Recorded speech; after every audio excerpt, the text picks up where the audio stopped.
Welcome to Rich Conversations. This is going to be another special episode here. It is my pleasure to bring you Joe Anhalt, all the way here in Brooklyn. We are in Brooklyn, New York right now, recording this. We're inside Joe's lovely apartment. We have this beautiful setup. It's so great to be here. It's great to be back on the pod. It's fun to be here in Brooklyn. On the home turf and have you. I've been hosting Rich for the past couple of days here in Brooklyn, and it's like the band is back together. Old roommates back under one roof. It's been a fun few days. I'm excited to talk about whatever it is you want to chat about here. Yeah. So the last time we recorded, it was the 100th episode. Oh, that's right. And where are we at right now? Which one is this? I don't know which one this is going to be when it comes out. It's probably going to be in the 170s. Oh, wow. You've been busy. Yeah. I don't think that was too long ago, 100. No, that was back in May. So okay. What is that, 6 months ago? Yeah. So it was I had at the time, I was just about to go to Miami. And I was on this trip, and this would be the first trip that I would take since COVID. Mm-hmm. The last time I was back here in New York, it was February 2020, and it was great. I saw a Bone Lane show. I think I went to MoMA. It was so much fun. Mm-hmm. And then a week or two later, New York got its first COVID case. Yep. And then the world has shifted dramatically. But the Miami trip was the first one I was looking forward to, because I was just kind of grinding, kind of doing my own thing. So I was excited to go, and I wanted the 100th episode to come out when you were in Miami. When I was in Miami. Nice. So I scheduled that, and then when I was in Miami, I was at the Perez Art Museum, mm-hmm. and they have this beautiful cafe that overlooks the water, mm-hmm. and they have these hanging palm trees, and I was just there at this table and kind of just setting goals for the rest of the year, and one was I want to get to 200 by the end of the year. Okay. So we're almost there. Yeah, so for the last 6 months we've been putting out these episodes, and we're at 170ish. You should do a live podcast for your 200th or something like that. Or is it why 200 and not 250? That seems more like a milestone for some reason. You just the whole 100 numbers?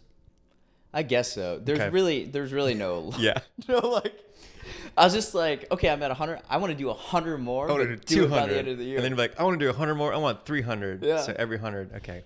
Yeah, but it's been fun doing it, and I've met so many great people doing it, mm-hmm. and it gives me an opportunity to explore ideas and be creative, mm-hmm. and just also kind of record my thoughts for the future to look back on.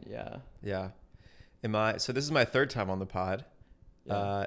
Am I the most frequent guest? Have you had who am I up against in terms of, let's see, frequency and absolute number? This is actually your fourth episode. This is fourth? Yeah.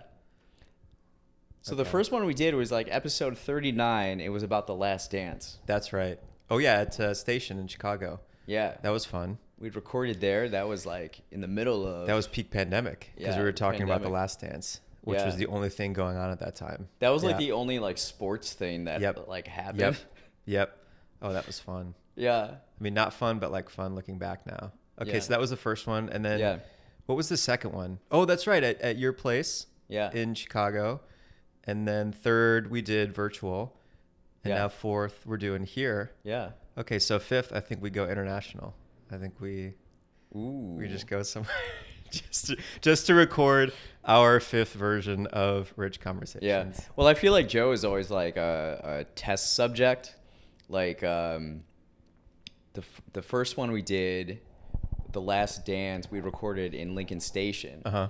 And so I was testing the acoustics with that. Yeah. And then since then we've done a few other episodes recording there and having that set up. Mm-hmm. Then the second one was the first one we did at your video. spot? Okay. We did it at my place, and the lighting wasn't too good. We tried to figure it out. That was before I had lights. Now I have lights. Yeah, 100, not too much experimentation, but yeah, you had already done the like Zoom interviews before that, yeah, right? yeah, quite a few. And then this one, we got a new audio setup, Right. which This is so is- exciting for me. Every time it's like a brand new setup, and we have like 3 cameras here, very professional.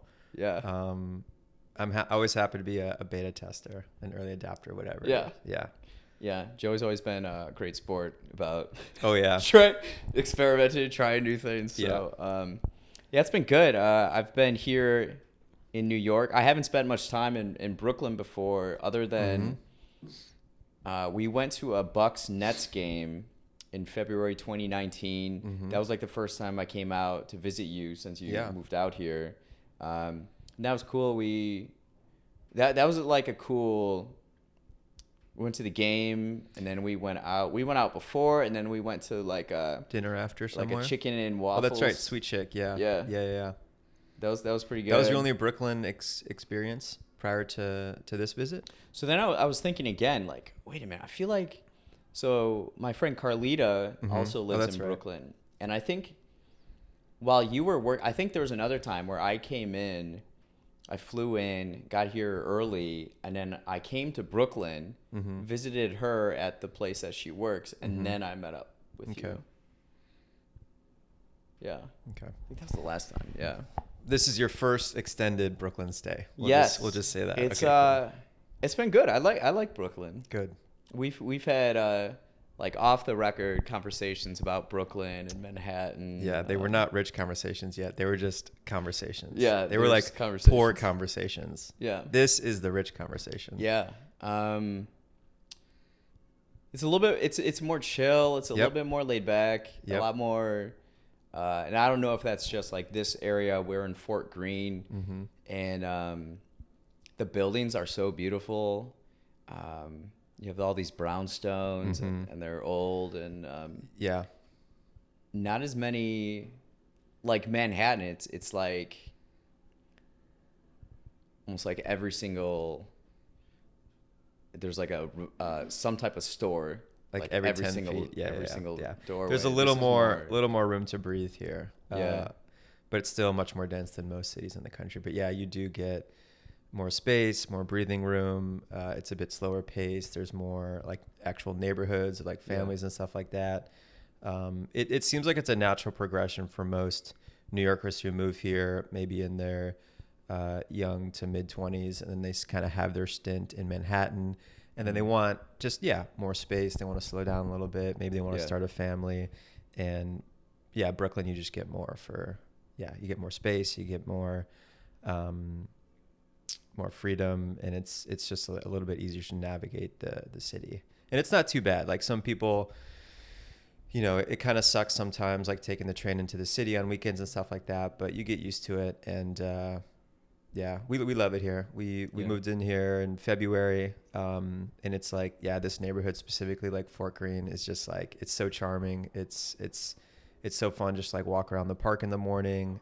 Still like great bars and restaurants. We were talking about this a few nights ago, but I feel like it really is that perfect mix of like a younger crowd, but not too young, right? It's not like rowdy 20-somethings like NYU students, just like running around till 4 a.m. But it's also like not too sleepy, right? And there aren't too many strollers, right? So I think it has that good balance of young and old and sleepy, but not too sleepy, right? Yeah. And we've had some great dinners. We did Colonia Verde, which is great. We did Cafe Paulette last night, and so like you've now seen firsthand like. There's still some really good stuff here in Brooklyn, and especially this neighborhood. It's still like sure, but it's not like what you said. Like it's not like every 10 feet there's something amazing, right? So it's just a little bit more spread out. But again, this neighborhood specifically has like a good, still a ton of options within walking distance. Yeah. But we love it. We definitely want to stay here for as long as we can. Yeah, it's cool. We even went for a walk this morning. We did. It was lovely through the park. Yeah, we got coffee. What I love about New York is that there's like coffee shops in like every single block. And so there's so many different options. There's so many different vibes. It does remind me of like Paris a little bit, where there's just not a lot of space to sit in there. So there's maybe like outdoor seating. I mentioned, I think last night, how in Chicago there's outdoor seating available, but people don't really want to. There's more space inside. Yeah. But people aren't too inclined to like sit outside. But still, here people are willing to do that. Yeah, and it's just colder in Chicago too. Like here in New York, it's more mild, and you can get away with sitting outside under a heat lamp, and just it's more tolerable and more bearable. Chicago, like you just like can't do that, right? And yeah, it just like comes down to the space thing. Like space is such a premium here in New York, so even if it's like a cramped booth, you're gonna make it happen, right? Or like a tiny studio apartment, you're gonna make it happen. There's just not a lot of space for a lot of people here. Yeah. So while we're in Brooklyn, I had to go back to Manhattan, of course. Yeah. I love Manhattan so much. Yeah, There's same. So much going on, of Same. course. But this is like the first time I've come to New York where I didn't have like a Agenda. Like plans. I've been here enough where I've done a lot of the things that I've wanted to do. Especially, I was thinking about it. I think this is my 7th or 8th time in New York total. So this time I was just like kind of going with the flow. Went to the Natural History Museum. And then yesterday, people that have been listening to the pod know that I've been obsessed over the summer with like thrift stores and like used books. Yeah. And whenever I come to New York, it's like I look at books, and then when I get that book, it's like, oh, I got this book in New York. And Yeah, like, the story to it. So it's a little story to it, and but like buying books can be expensive, especially in New York. Oh yeah. So this time I've just gone to the thrift stores, and like all yesterday. So when I came in from the first day, I explored Brooklyn a little bit, went to a couple spots, picked up some good books. And then like all yesterday, all I did was go to Manhattan and just walk around and like is it Greenwich or Greenwich? Greenwich. So Greenwich, and what's north of that? Like meatpacking. Like meatpacking. Chelsea. Not that far. Do you like the High Line? west. I didn't do the High Line. I went more Flatiron? Midtown, Flatiron. I started going Flatiron and then made my way to like East Village. Got it. Okay. And around there. But started the day in, there's this really cool bookstore. It's one of the Housing Works. So a lot of the thrift stores I went to are like Housing Works, which is this like nonprofit to help. The mission is to like help AIDS, people struggling with AIDS and HIV.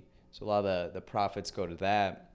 And they have this one bookstore that's like an old like pumping station, or like, where is it? It's in Soho. It's on Crosby. Oh yeah. and I've actually never been there, but it's been on my list for years. Yeah. Is it cool?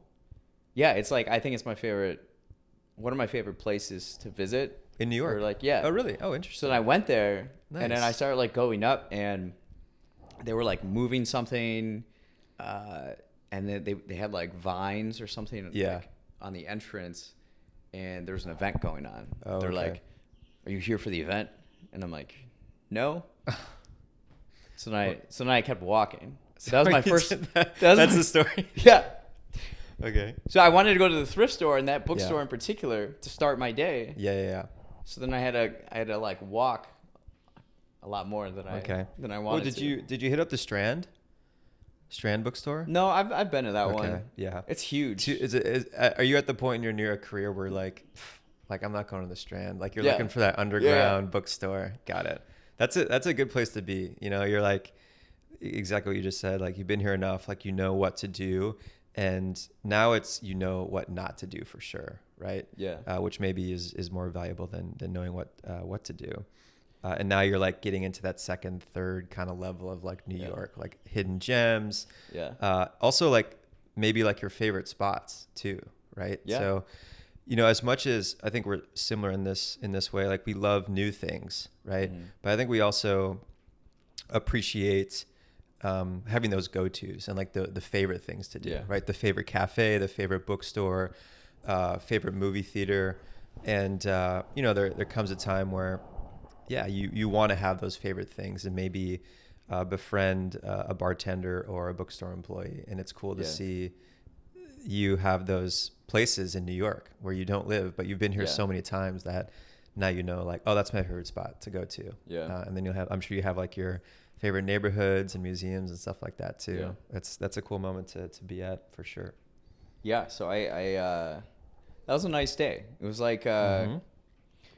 it's nice too because it's been more relaxing as far as not having to feel like I have to pack everything into one day and, Yep. and things like that.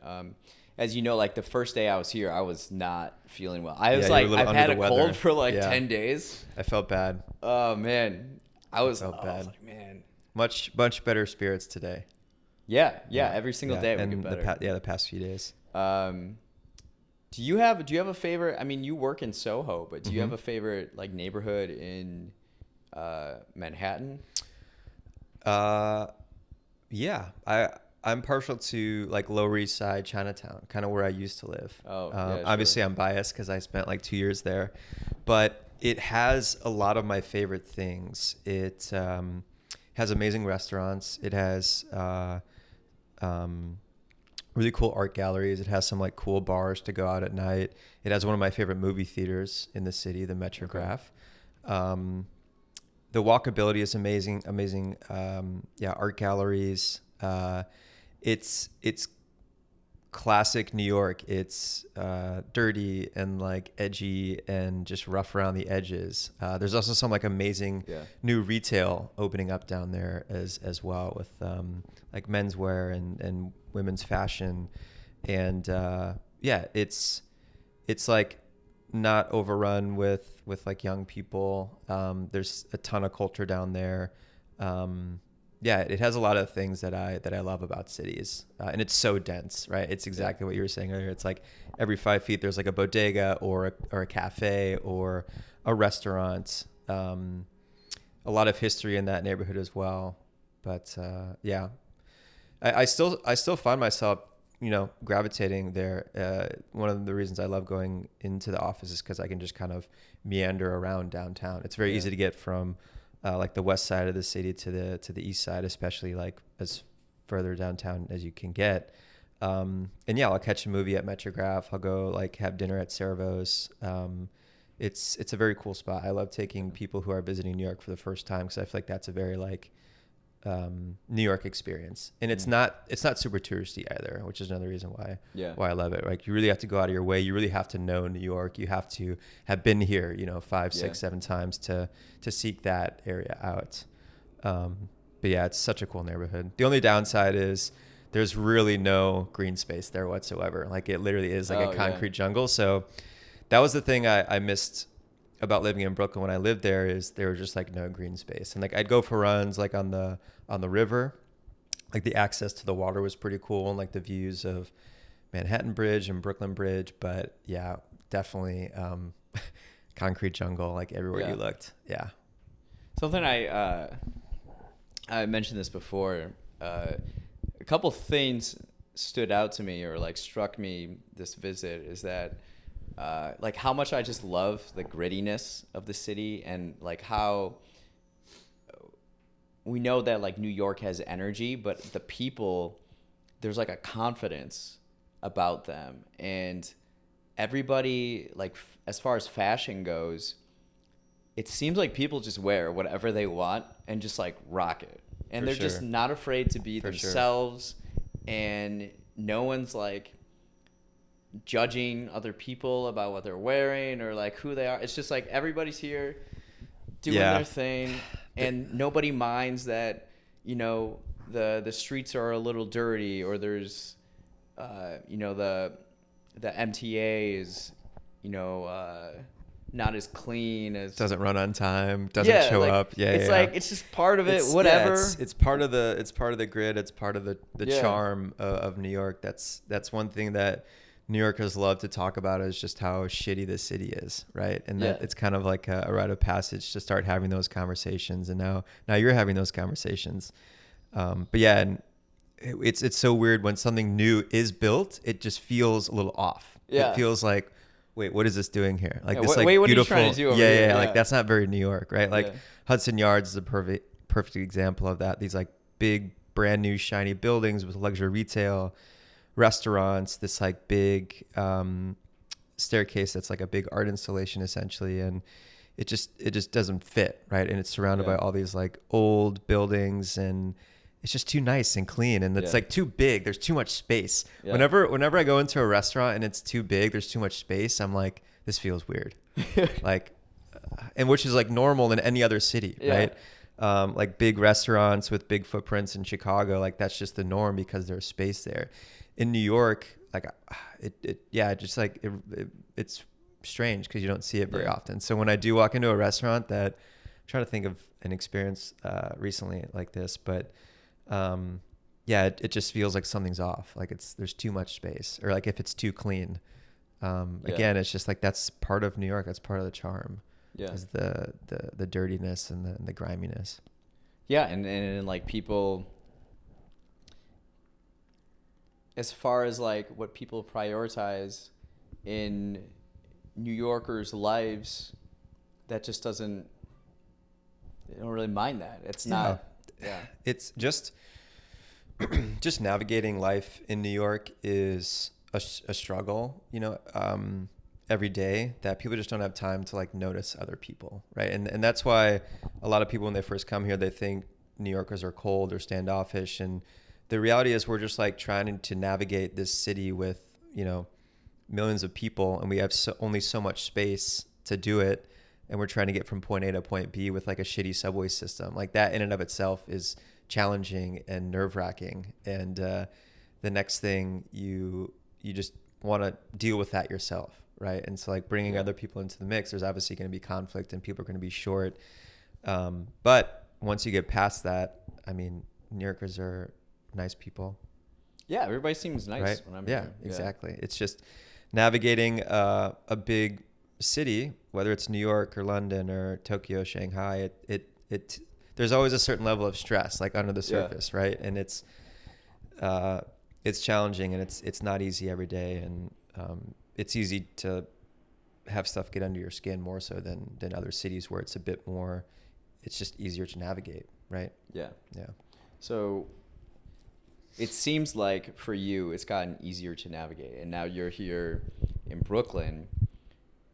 Tell me about like your thought process in decorating your apartment, because this is like one of the most beautiful spaces that I've seen. I often say that I think you and Justina of my friends have some of the best taste. Thank you. And I appreciate that. It's like when you walk in here, it's like walking into like a contemporary art museum or something. Like, yeah, it's well, thank you for saying that, Rich. I appreciate that. Kylie and I, that's one of our core shared values that we knew we shared from like the first few days that we met each other and started seeing each other, was we really wanted to create a home that was like beautiful, welcoming, and that we could share it with the people that we love and our friends and our family, and host them for dinners and drinks and overnight and stuff like that. That's one of the big reasons why we wanted to live in Brooklyn, because we can't afford to have like extra space to host people,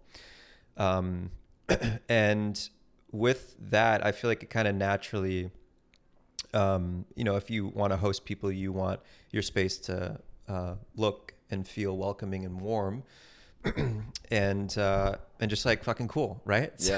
So me personally, I've just kind of, it seems like throughout my career, I've gotten to work with, I worked with a furniture brand for a while, and now I work in fashion and footwear, and all these worlds, fashion, design, furniture, they kind of like mold together, right? So it's kind of weird if you see someone who is really fashionable, and then you like go to their place and like the design like looks bad, or like the aesthetic is off, right? They're usually kind of all woven together, right? If you're an architect, you probably have like good taste and style, or a fashion designer, or an artist, right, or an art director, something like that. So I feel like my professional world kind of has helped me become has helped inform my taste and my style, Okay. right?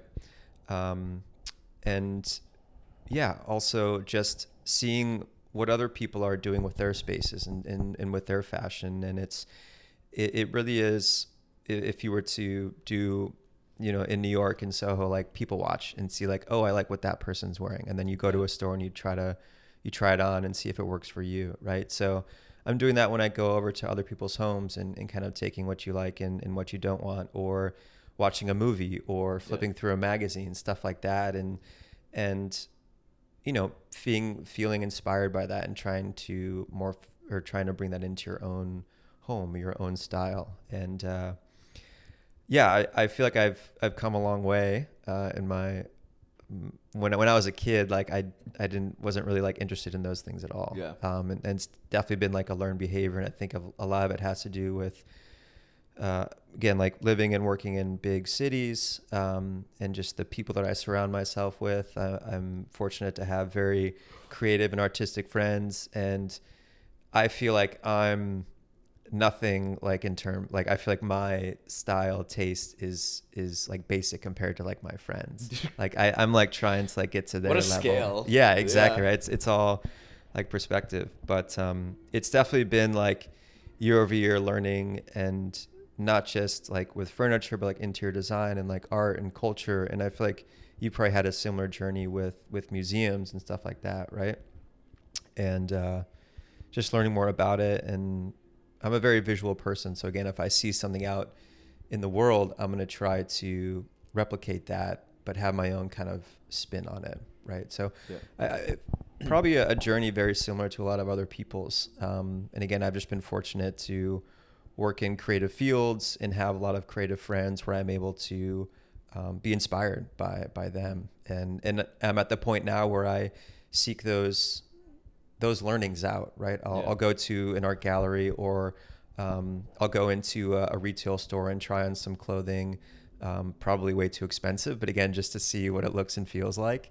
Or go into what is this? exactly. Or like go into like a really expensive furniture store knowing that I'm not going to buy anything, right? But maybe I'll find something that looks like that, right? Looks like that. And it's definitely a long process. It doesn't happen overnight. And that's something I've learned as I've moved a few times now, is just know that the home isn't going to, look perfect after 2 or 3 weeks. It's going to take months and months. And that's also like really fun for Kylie and I, is now we're like starting to travel a bit more, and we can do some like furniture shopping around New York. And like we go to the Catskills, we go upstate, and we find different pieces that we really like. And so very similar to your story about traveling to New York, going to a bookstore and buying a book. Like we've now bought in a few different like small art pieces, and that bar cart over there, we got at a vintage store in the Catskills nearby where we're getting married, right? So that's just like such a cool story and piece, and it looks cool and it looks perfect in this space. So it's cool to collect things like that and to fill out a home and have it work together. It's really rewarding. And then to sum it up, like sharing that with people and having people stay here and come over for dinners, and it's a big deal for us, and we value it a lot, and it's something that we share and love sharing that with our friends and family. So what's your favorite art piece in here? Favorite art piece in this room? No, in the apartment. Oh, the apartment. That's the one thing that we're trying to find more of is art. We have a lot of blank walls, as you can see. See, I thought that was intentional. The blank walls? Yeah. No, it's not. It's just... I was like, oh wow, it's interesting how he intentionally doesn't put stuff on the walls. No, we definitely want to put more stuff on the walls, but we're also like very picky. So we also, we need to agree on the things that we get for our space. So, but we'll get there. This one behind me is actually really cool. I bought this at a movie like art fair at the Metrograph. So the movie theater Oh. in the Lower East Side, which I mentioned a few minutes ago. But yeah, I just got. I think it's a cool print. And what does it say? Yeah, Ninth New York Film Festival, 1971. It's just like very iconic from that time period, and it's.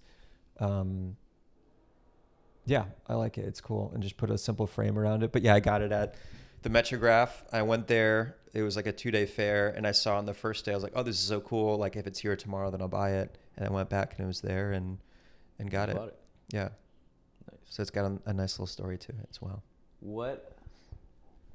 There's so many interesting things. It's like you just want to like look at everything. Everything's so displayed nicely, and Yeah, we have some great books, and some amazing, like vases and bowls and stuff from Kylie and her family, that's also something that I'm really looking forward to, is like buying pieces in your home that will live with your family for like generations, right? Obviously, like we're not going to be able to pass everything down, but there's some cool things that I bought recently that I would love to pass down to my kids, right? And just like have it as a part of the family, right? Like my family, my parents were not in like design fields at all. Yeah. Like my dad was an airline pilot for 40 plus years. My mom was primarily a stay-at-home mom and did a lot of stuff with like independent theater and community theater, and just don't have like a rich history of like design. And so I think that would have been so cool. And that's just something, again, that I've like learned and have thought that could be, just something really cool to pass down items. It also helps justify if there's like a really expensive piece of furniture or art. yeah, it is a good right. But it's justification. been fun to think about, having things in the home, or I feel like that's more common for guys, especially with like dads and sons, like maybe like a watch or like other jewelry, which I don't know if my dad has anything like that. I've been meaning to ask him. But anyway, yeah, it's cool to think about that as well. Buying things that, could potentially live with you forever, but then be passed down, right? And it really makes you think about purchases that you make, just being very thoughtful and very considerate over everything. And I read, that Marie Kondo book like years and years ago, and that stuck with me to this day. Not even just about the things that I currently own, but the things that I bring into my life. So I just want to be very thoughtful, very intentional with most everything that I buy and consume. Sometimes that makes it more challenging to buy new things because you just get so in your head and like, oh, do I really like it enough to like live with it for years and years and years? But I think that's better than the flip side of just being a bit more impulsive and not think about it, right? So part of the reason why we have all these blank walls is just not being so impulsive with it. But it's been super fun, and New York is such an amazing city to be able to surround myself with different art forms, and it's the mecca for a lot of things culturally, and I feel like I'm just constantly inspired. Even in Brooklyn too, that's been one thing that's still fascinating, is even just from Manhattan to Brooklyn, like the art, the design, the people, the fashion is different. Like Brooklyn is just much more casual, laid back. I don't feel like I need to dress up or impress people like if I was walking through Soho or downtown after work for dinner. And that's been super nice. I think a lot of that has to do with the pandemic, but I do think Brooklyn is just like more casual and laid back, which is really nice, I must say. What are you still looking forward to doing in New York that you haven't done yet? The first thing that popped into my mind was going to Storm King. I haven't been there yet. It's this big outdoor museum with like installations. It's a lot like Marfa, like in Texas. Okay. But it's this massive, like wide open art museum that I've never been to. And it's right up my alley. It's just like big, vast open spaces, like big sculptures and just like random stuff, and like rolling hills, some like really cool opportunities for like photos and just kind of like standing in space. I feel like you would dig it a lot too. Yeah, Storm King. It sounds like a Game of Thrones location. Maybe. I don't know much about Game of Thrones. I definitely need to get it to, and yeah, that's like a very easy thing to knock off like the list, but I just like Okay. haven't gotten around to it. I mean, it is like it's like a 2 hour drive, so you have to like, you know, Okay. do some pre-planning for that. Um, but other things that I'm excited about, I'm just excited to continue getting more years under my belt. Like I'm coming up on 4 years in New York, which is crazy to think about. And I've seen a lot of different versions, especially, you know, pre, during, and post COVID, Yeah. in different areas too. Like I've lived in Prospect Heights. I started here in Brooklyn, then I went to Manhattan for 2 years. Now I'm back in Fort Greene, and I'm just excited to like get more years under my belt. And I mean, yeah, who knows? Maybe hit that 10-year mark, which is like the unofficial like you're now a New Yorker mark. Okay. Yeah. That's why I always thought of Chicago. Like, if 10 you're here for years. 10 years, you Yeah. can call yourself a Chicagoan. Yeah, exactly. So yeah, I'm just excited to get more experience, and there's still a ton of this city that I have yet to see and yet to explore. We were talking earlier, like I haven't even been to Staten Island yet, right? Like I wanna experience that. I don't want to leave any stone unturned, which is gonna take a lifetime, you know, in New York, and like the restaurants, the bars. Like I haven't been back to see a show in a while. There's still a lot to do. But yeah, I'm excited to continue trying to knock everything off. Yeah. Shifting gears a little bit, one of the last questions I like to ask guests is that, what are you curious about recently? What am I curious about? Oh, that's a good one. I feel like I should have been prepared. Did you ask this last time? The curiosity I ask question? it like every episode. Oh man. What are you curious about recently? Yeah. What are you curious about recently? What's on your mind? Oof, a lot of things. I'm curious. I feel like there's, what was it? What's the first thing that came into my mind?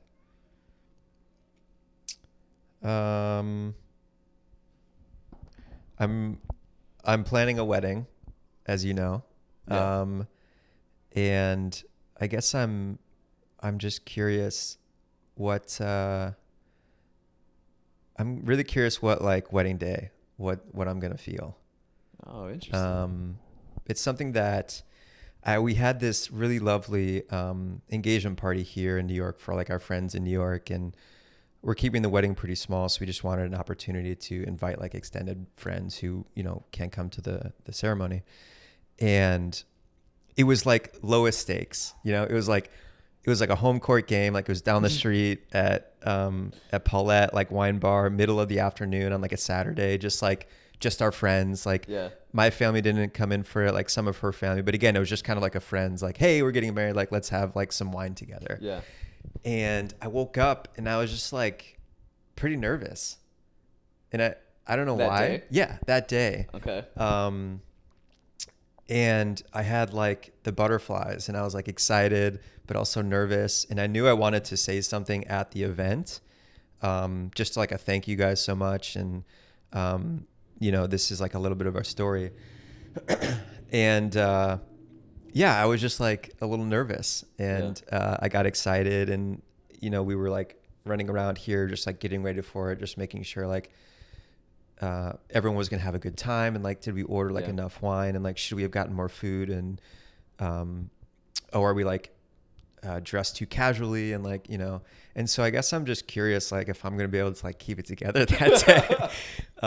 And it's something that I haven't thought a ton about, but yeah, like I'm just curious to see how that day goes and how I feel, and I know it's gonna be such a waterfall of mixed emotions, of like nervous energy and excited, and just wanting it to go well, and wanting everyone to have a good time, and me, you know, we're gonna do our own vows, and so like that's gonna be a whole like ball game of like writing that and making sure it's up to the level that I know Kylie's gonna do. She's gonna like do something amazing, and I'm just gonna be like, I love you so much. But yeah, I'm curious to, which is a ways away, but that's what popped into my mind first. Well, that's great. And thanks for taking the time to sit down with me in your apartment Yeah. and record this conversation. It was a quick commute. Yes, it was. But no, this is fun. Thanks for having me again, Rich. I'm excited for the 5th time. Yes. The 5, that's like on Saturday Night Live. Oh yeah, Five Timers Club. Five-timer club. Yeah. Wait, you never answered who else has been on the pod like multiple times. Okay. Paul Lacrone has been on maybe 4 or 5 times. Okay. Remington's been on like Rem? 4 or 5 times. Okay, I gotta get my numbers back up there. Yeah, we're trying to get Rem back on soon. Yeah, Rem's great. I remember Yeah. the last one with him. Shout out to Rem. Yeah. Okay. I want Those to ones be up come there to with my the head, yeah. I want to be up there with the 5 Timers Club next time. Is there All right. is there a jacket or is there a ring? Maybe we'll have to figure something out. Rich conversations. 5-timer club. Cool. All right. Well, that was 4. So thanks again. Appreciate it. Absolutely. And thanks Anytime. for listening.